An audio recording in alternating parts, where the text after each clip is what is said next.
Hey everyone, this is John Day. I'm here right now with the man, the myth, the legend, Logan Kasper. We are doing the first ever Bike Barn track preview. Round 1 of Race Day XC, the SRAM Crow Hill XC event. All right, we are on the Bike Barn track preview video. The first ever Bike Barn track preview video.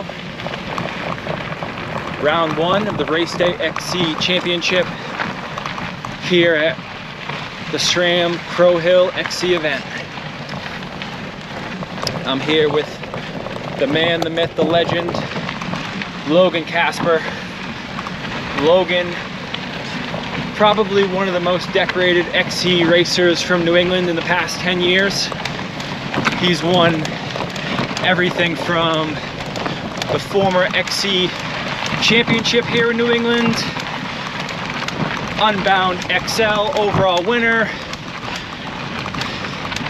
FKT on the Eastern Divide, and just a local, so many other races. If I had more breath, I'd probably tell you. So we're on the start right now.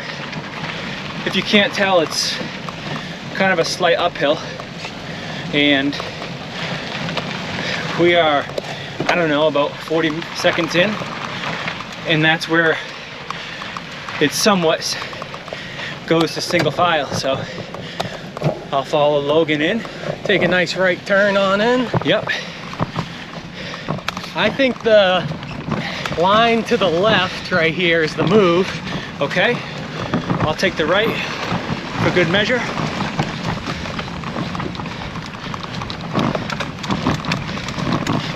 And a slight right. We got all kinds of passing lines out here. Now this first section of the track is probably one of the most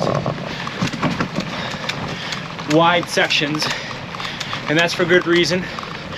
You're still going to be pretty bunched up after that start, so if you got to make some moves, you certainly have plenty of lines to do so. Nice little spine.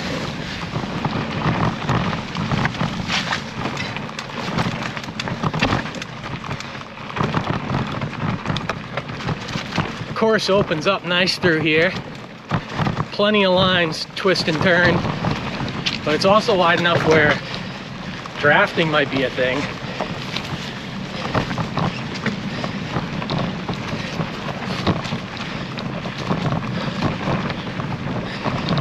Plenty of places to hit a gel or get some water too, which is nice for sure. But then right into this sweet single track. Tightens right up. Logan, you think people will have enough power to go over this rock wall on the inside? Yeah, why not? I know it's a little bit soft before it, so we'll probably see how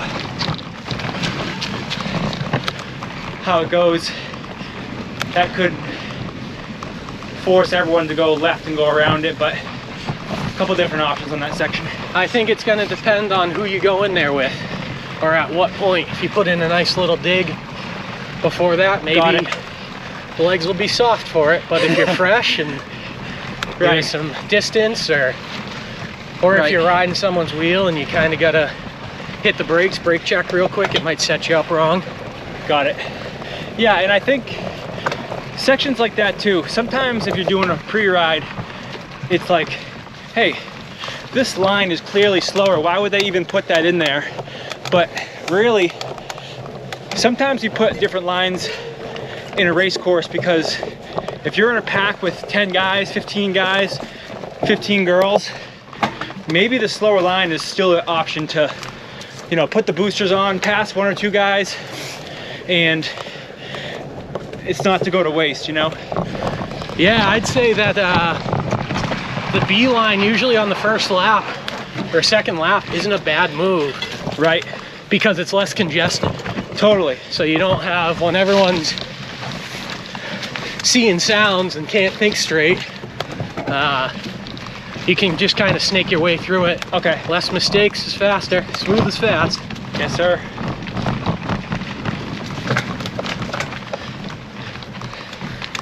I really want to see people hop up onto these rocks. It's totally all rideable. Oh, our buddies, the trail builders, are still boys. out. Making it smooth. They've put in such good work out here. Yeah, these guys have really been dialing this place in for weeks now.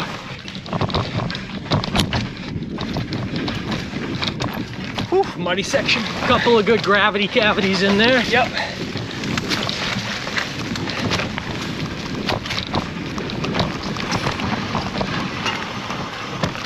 That little descent is a perfect example of going in a group.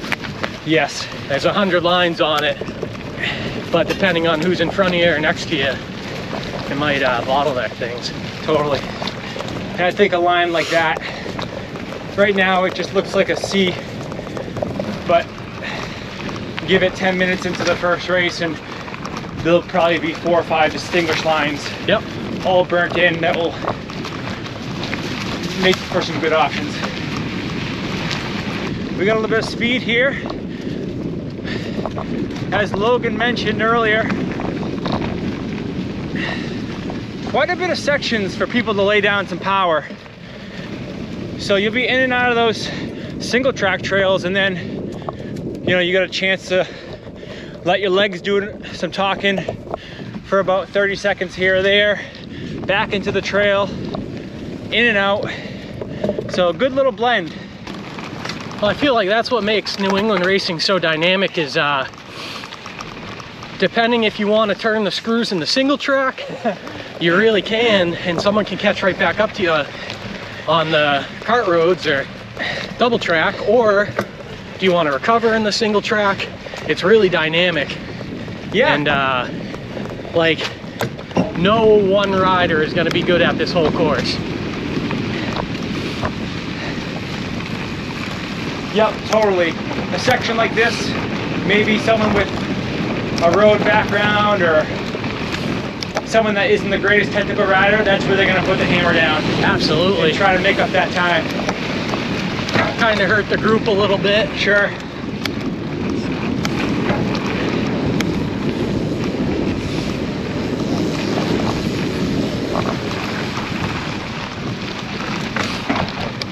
This is an early in the race season too, which is nice because everyone's excited. First time they get out on some good trails. Yep. So I'm sure fireworks will be flying. I'm sure. I think we'll find out who is doing some indoor training or some winter training. Yeah, putting in the base miles. Yep, for sure. Doing their homework for sure. This little kicker is nice coming up. Whew. Speak for yourself. Well, it just shows how dynamic this track is. Whereas that's a really good non-technical power climb.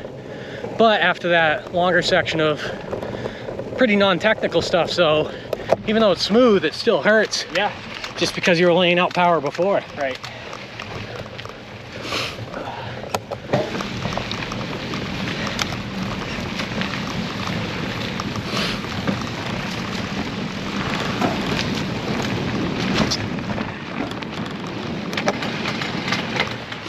It'll be fun to see who hits those little spines and put some style on it. Yep.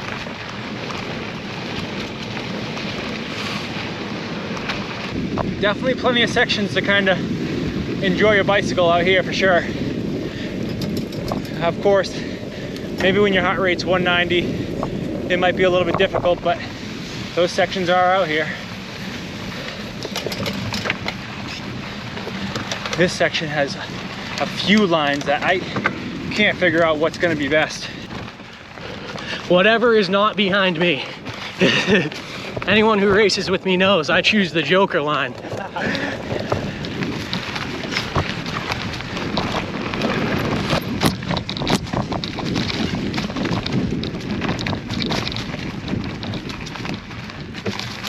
But no matter which one you choose, it still shoots you up and sets you perfect for the next corner. Yeah, that one is definitely a tough decision.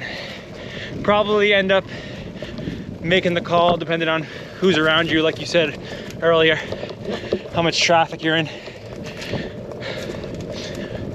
Now this section right here, right by the edge of the parking lot, so this will probably be one of the first sections the fans might see you or get a glimpse of you after that lap.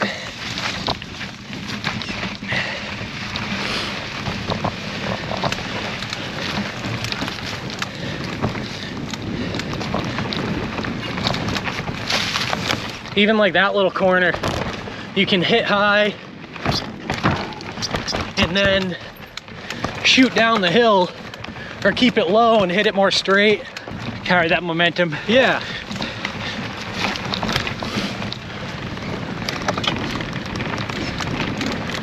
This ridgeline's really nice. Yeah, it is. Because you get to see the moto track too. This chunk of land is kind of a little hidden gem. It really is.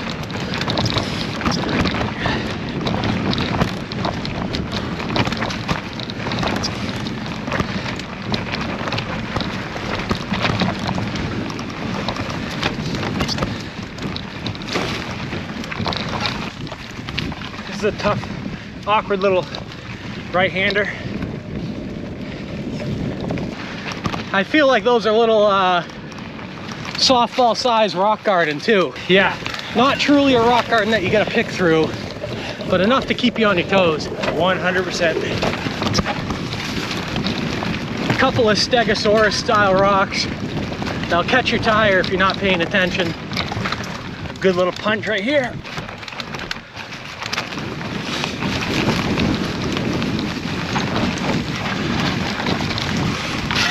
That's another perfect example of a spot where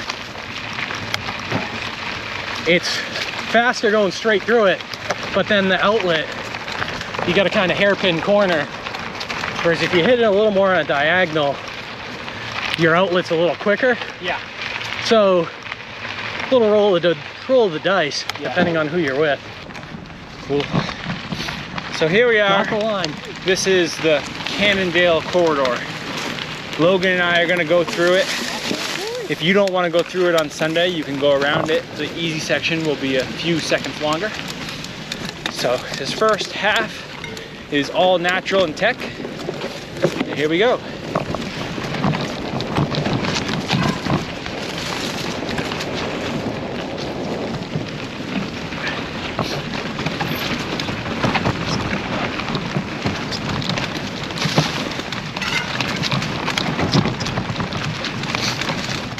This part down here is, the guys here at Crow Hill kind of blew my mind with this wild little rock garden, and something that you'd see in a World Cup.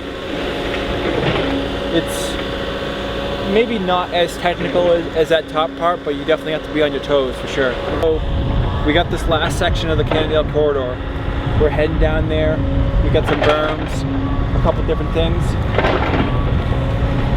There's a nice little gravel uphill coming out of that section right there, and then where you see that yellow machine, they're building right now the dirt church launch. That's going to be a downhill roller slash double jump section coming down this hill.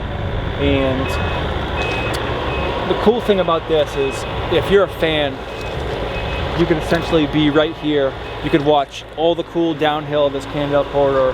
You could watch people smash that berm. It's almost going to be a cool little tunnel type section where the fans can literally cheer you on as you're going up this little chute. In about a course of a minute, you're going to see the top part of the Cannondale corridor. You're going to see the bottom part. You're going to see this, the racers giving everything to get up this climb, and then boom, back down that jump. And on top of that, parking lot is within walking distance right there. Finish line start is all right on the other side of that building that you can see over there. So this area right here, you're definitely getting a good bang for your buck when it comes to spectating and really cheering on these riders. And yeah, as a racer, if you have eyes on you, you're gonna feel like a rock star going through this section, because it feels like you're at a World Cup section for sure. Super fast, super fun. Yep. Sharp right. It's maybe the toughest climb in the whole track.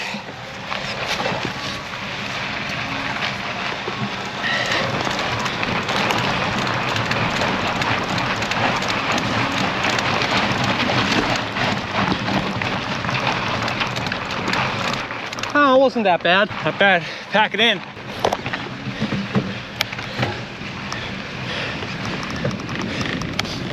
Quick little punch.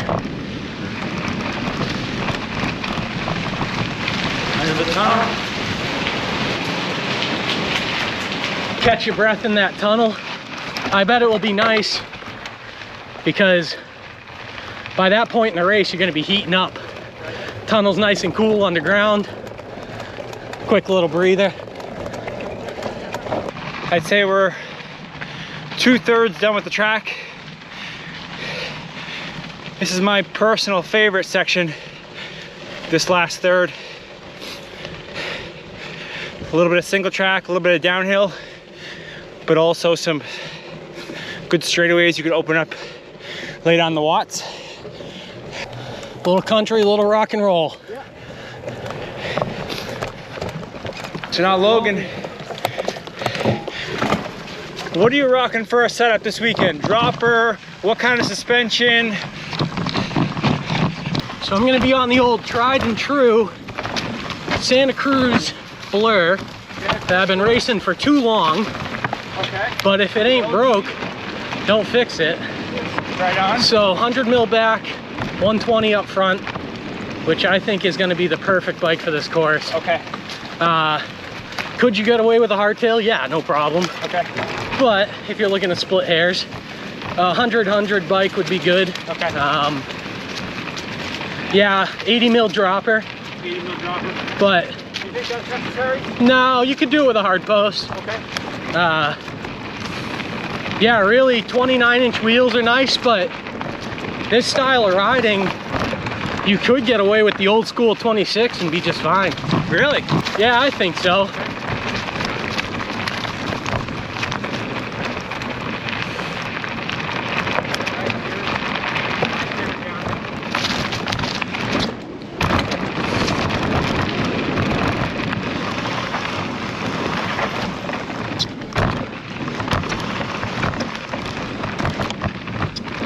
Oh, so loomy.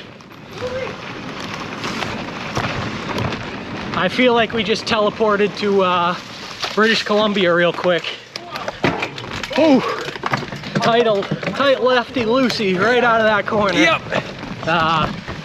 You're gonna want to downshift after that downhill. Nope. No. Especially because it's a ripping section before that, so if you're not thinking straight, you'll be in your heaviest gear. Another little soft climb after that. That might be the race winning climb right there. Yeah, right before the finish, you're probably right. Well, it's just far enough away where if you nuke yourself on that climb, someone might be able to catch right back on. Give them 30 seconds. Super good point.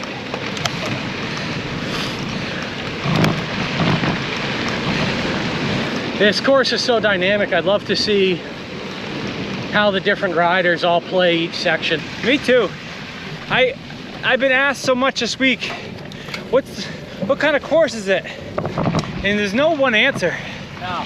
It's like one section's technical is all heck. Another section feels like you're gonna be putting down 800 watts on these roads for 20 seconds. And then you have these sweet berms you can just sweep. Yeah, and then actually, I don't even know how you describe this section. It's a, I guess, maybe the pump track riders will be good at this stuff. I don't know. Yeah. But bottom line is, I don't think there's a word that describes it. It's probably Fun? Yeah. Is fun the word? Fun's the word. Okay. I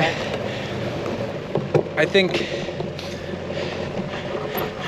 Well, I think this course is going to appeal to whether you're a marathon racer, XC racer, first time racer, been doing it back in the day. It'll appeal to everybody. Yeah. I'd have to agree. I'm not saying they're all gonna be like that, Jump the ditch. but this one for sure. Okay, And we're back. and we're back to the rotation engineering start line. And that concludes the first Bike Barn track preview here at Race AXC.